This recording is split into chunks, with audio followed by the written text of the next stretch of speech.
হিসাবে বিউটি প্যাজেন্টে বাংলাদেশের রিপ্রেজেন্টেটিভ হয়ে কাজ করেছি এবং সবাই আমাকে অনেক সাপোর্ট করেছে, অনেক ভালোও বাসে।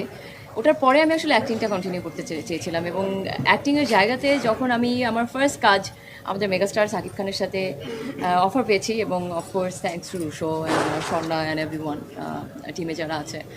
সো সেই জায়গা থেকে যখন আমি অফার পেয়েছি সেই অফারটা আমি আসলে না বলতে চাইনি।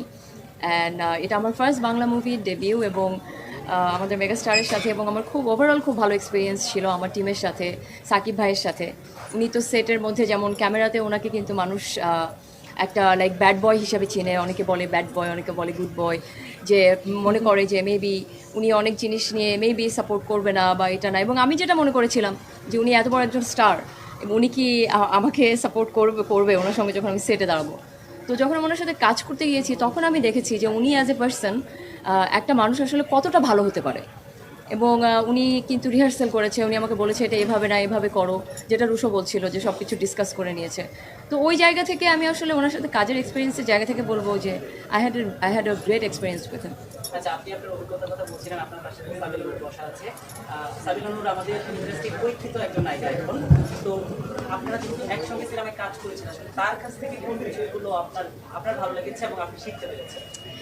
দেখেন, Sabila she is a very good actress. আমি যখন অ্যাক্টিং করতাম না আমি তখনই ওর অ্যাক্টিং দেখতাম এবং ওর যে একটা কুলনেস আছে, এই যে একটা যে জিনিস, এটা আমার খুব ভালো লাগে। ও অ্যাজ এ পার্সন আমার পার্সোনালি পছন্দ। তো আমি যখন ফার্স্ট শুনেছি যে আমি সিলেক্ট হয়ে গিয়েছি, তারপরে যখন আমি শুনেছি যে ও করবে, তো তখন ওটা শুনে আমার কাছে মনে হয়েছে যাক তাহলে আমি ওকে দেখলে এখানে খুব ভালো লাগবে, because she is a very good actress. Sakib ভাইয়ের সাথে আগে একটা মুভি করেছে, এটা আরেকটা মুভি হলে জুটিটা দেখতে ভালো লাগবে। তো ওভারঅল আমাদের আনফর্চুনেটলি একসাথে শুটিং হয়নি, মানে কোনো স্ক্রিন শেয়ারিং নেই, এজন্য শুটিং এর এক্সপেরিয়েন্স, শুটিং এর এক্সপেরিয়েন্স বলতে পারবো না, বাট অফ ক্যামেরা আমাদের এক্সপেরিয়েন্স মেকআপ করার অনেক এক্সপেরিয়েন্স আছে একসাথে। আমরা একটু ছোট করে জানতে চাই সেই মজার অভিজ্ঞতা।